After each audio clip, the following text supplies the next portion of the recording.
ഉണ്ട് കേട്ടോ. ഇപ്പോൾ ഇവിടെ നടത്തേ ഉള്ളൂ.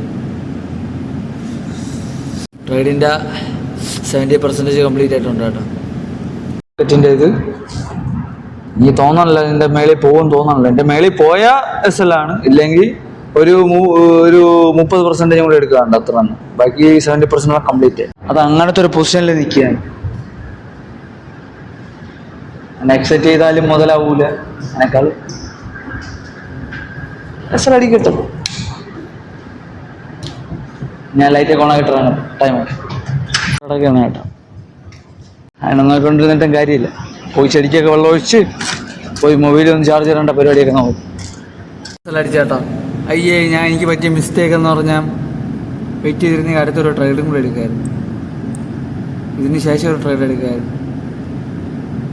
അല്ലെങ്കിൽ ഇവിടെ നിന്ന് മാറുമ്പോഴേ അറിയായിരുന്നു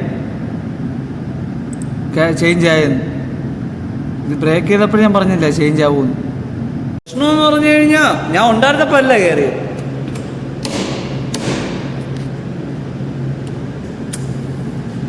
കുഴപ്പമില്ല. എന്താ ഇത് ഫുള്ള് സൈഡ് ബേസായി. ഇവിടുത്തെ ഇത് ഫുള്ള് സൈഡ് ബേസായി. ഫുള്ള് സൈഡ് ബേസായിട്ട് ബ്രേക്ക് ചെയ്തിട്ട് പിന്നെ ഒന്നുമില്ല. ഇപ്പം ഞാൻ പറഞ്ഞു ബ്രേക്ക് ചെയ്തപ്പോൾ ഇവിടെ നിന്ന് അടിക്കേണ്ടായിരുന്നു, അല്ലെങ്കിൽ ഇവിടെ നിന്ന് എടുക്കായിരുന്നു, അല്ലെങ്കിൽ വെയിറ്റ് ചെയ്ത് ഇതിനെ റീടെസ്റ്റ് ചെയ്തിട്ട് ഇവിടെ നിന്ന് എടുക്കായിരുന്നു.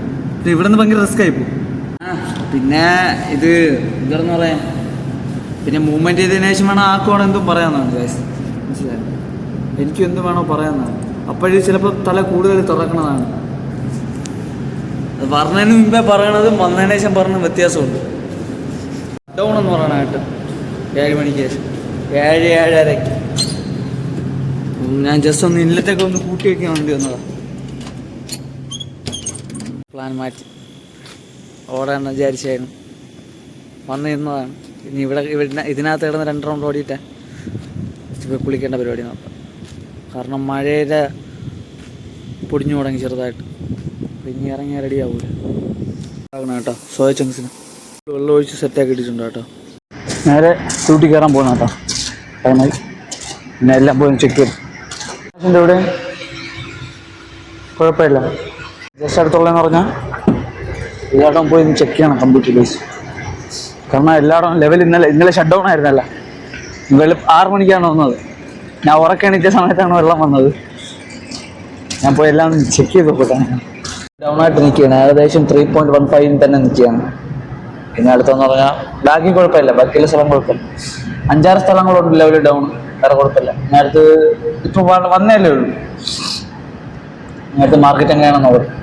മാർക്കറ്റ് രാവിലെ പമ്പ് പിന്നെ ഡമ്പ് അങ്ങനെ എന്താ മറിച്ച് ചേട്ടാ. അയ്യോ പിന്നെ ഇനി കൺട്രോൾ എവിടെ എന്ന് പറഞ്ഞാൽ 2-3 സ്ഥലങ്ങൾ ഫുള്ള് നോക്കി പറഞ്ഞു കൊടുക്കാണ്ട് നോക്കിക്കൊണ്ടിരിക്കും. ജസ്റ്റ് ഒന്ന് പെട്ടെന്നൊന്ന് പോയി ഫുഡും കഴിച്ചിട്ട് ഒന്നിരുന്ന് നോക്കണം. നേരെ പമ്പ് റൂമും ക്ലോറിനേഷൻ്റെ അവിടെ പോയി ചെക്ക് ചെയ്യാം. കുഴപ്പമില്ല. ക്ലോറിനേഷൻ്റെ അവിടെ കുഴപ്പമില്ല. ഇനി കുഴപ്പമില്ലാത്തതെന്ന് പറഞ്ഞാൽ നമ്മൾ ഒന്ന് ഇത് ചെയ്യണം. ഒരു വാദിസ്മിത്ത് എന്ന് പറഞ്ഞ സ്ഥലത്തുള്ളത് 1 മീറ്റർ ആകുമ്പോൾ വിളിച്ച് പറയാൻ പറഞ്ഞിട്ടുണ്ട്. അത് തന്നെ ഉള്ളത്. പിന്നെ അഡ്ജസ്റ്റ്മെൻറ്റിൻ്റെത് ടൈം ആകുമ്പോൾ വിളിച്ച് പറയുക. പിന്നെ നമ്മളത് കമ്പ്യൂട്ടറിലാണ് ഇപ്പോൾ അഡ്ജസ്റ്റ് ചെയ്യണം. എന്നൊന്ന് ഫുള്ള് റീസെറ്റ് ചെയ്തപ്പോൾ അത് റെഡിയായി. കമ്പ്യൂട്ടറുള്ള റെഡിയായി. ഇനി അടുത്ത് ഇതിൻ്റെ നോക്കട്ടെ. അനാലിസിൻ്റെ നോക്കണം. റൈഡെന്ന് പറഞ്ഞാൽ പ്യുവർ ഇന്നലത്തെ പോലെയാണ് കേട്ടോ. മോർണിംഗിൽ ഉണ്ടായിരുന്ന ചെറിയൊരു അപ്പും ഒരു ഡൗണും അത് തന്നെ ഉള്ള. പിന്നെ സൈഡ് ബൈ സൈഡ് ഇതിൽ മൂവ്മെന്റ് ഉണ്ടോന്ന് വെച്ചാൽ ഉണ്ട്. 100 പിപ്പിന്റെ ഒക്കെ മൂവ്മെന്റ് ഉണ്ട്. പക്ഷേ അതൊക്കെ എടുക്കുമ്പോൾ മണ്ടായി പോകും. നല്ല റിസ്ക് ആണ്. ഭയങ്കര റിസ്കി പ്ലേസ് ആണ് അത്. ഒരു ഇതിൽ എങ്ങനെ നോക്കിയാലും ഒരു 5 ട്രെഡ് എടുത്താൽ ബാക്കി 5 എടുത്താലും ഒരു 4 സ്ഥലമായിരുന്നു. ചിലപ്പോൾ 5 സ്ഥലമായിരുന്നു. റിസ്ക് എടുത്തിട്ട് കാര്യമില്ല. നിന്റെ അടുത്ത് നോക്കേണ്ടതെന്ന് പറഞ്ഞാൽ ഇത് നോക്കാണ്ട് കമ്പ്യൂട്ടറിന്റെ നോക്കി ഒരു 1 മീറ്റർ ആകുമ്പോൾ ഇൻഫോം ചെയ്യേണ്ടതുണ്ട്. അതും കൂടി തന്നെ. പിന്നെ എഡിറ്റിംഗ് വേറെ പരിപാടിയൊന്നുമില്ല. Thank you for watching guys.